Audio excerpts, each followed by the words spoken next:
ठीक है जी, आज जो हमने डिस्कशन का टॉपिक सेलेक्ट किया है वो है कुटेनियस फंगल इन्फेक्शंस। मतलब जो स्किन पे फंगल इन्फेक्शंस आते हैं आम लोगों के किसी भी क्लास में आ सकते हैं। मतलब ज़रूरी नहीं है कि कोई लोअर क्लास में या लोअर मिडिल क्लास में, इवन एलीट क्लास में भी ये इश्यूज़ फेस करते हैं लोग बहुत सारे।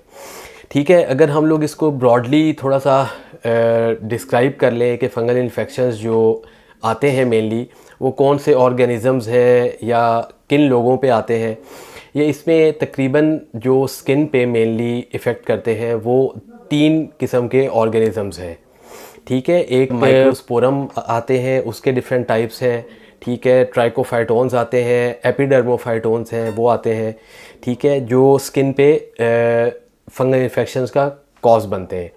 फंगल इन्फेक्शंस जो है एक्चुअली वो मोस्टली लोगों में इफ़ेक्ट करता है जो हमारे फ्लेक्सर एरियाज़ होते हैं, जो दो बॉडी के एरियाज़ आपस में मिलते हैं। लाइक हमारी अंडर आर्म्स है, हमारा ग्रॉइन वाला एरिया है, ठीक है, या फीमेल्स में अंडर द ब्रेस्ट है। तो ये सारे एरियाज़ हैं जहाँ पे ज़्यादातर फंगल इन्फेक्शन आते हैं। वैसे फंगल इन्फेक्शन जो है पूरी बॉडी को भी कवर कर सकते हैं, 80 to 90% बॉडी भी इसमें इफ़ेक्ट हो सकती है। अगर हम लोग इसकी बात करें कि इसकी मेन मैनेजमेंट कैसे करनी है हमने, क्योंकि ये किसी भी ह्यूमन बीइंग में आ सकता है, थोड़ा सा इसमें जो मेन फैक्टर है वो हाइजीन बेहतर रखना बहुत ज़रूरी है।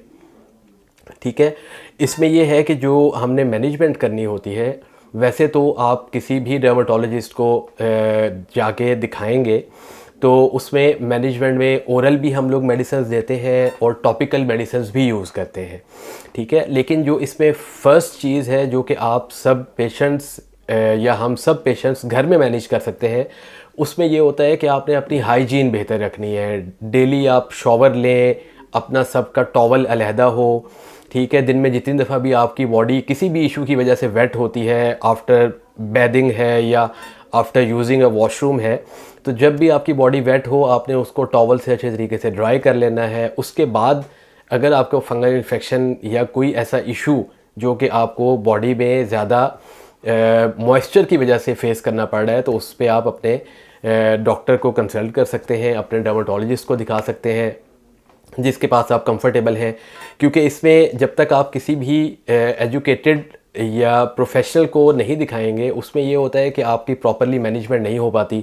बहुत सारे पेशेंट्स जो हैं फंगल इन्फेक्शंस के मिसट्रीट होते हैं। ठीक है, कि वो अगर किसी ऐसे को दिखा लेंगे जो कि स्टीरॉइड्स यूज़ करवा देते हैं टॉपिकली फंगल इन्फेक्शंस के लिए, तो वो फिर फंगल इन्फेक्शन वर्सन हो जाता है। ठीक है, तो इसलिए ज़्यादा बेहतर ये है कि आप इस टाइप के किसी भी इशू के लिए अपने कंसर्न डर्मेटोलॉजिस्ट को दिखा लें। ठीक है जी, थैंक यू।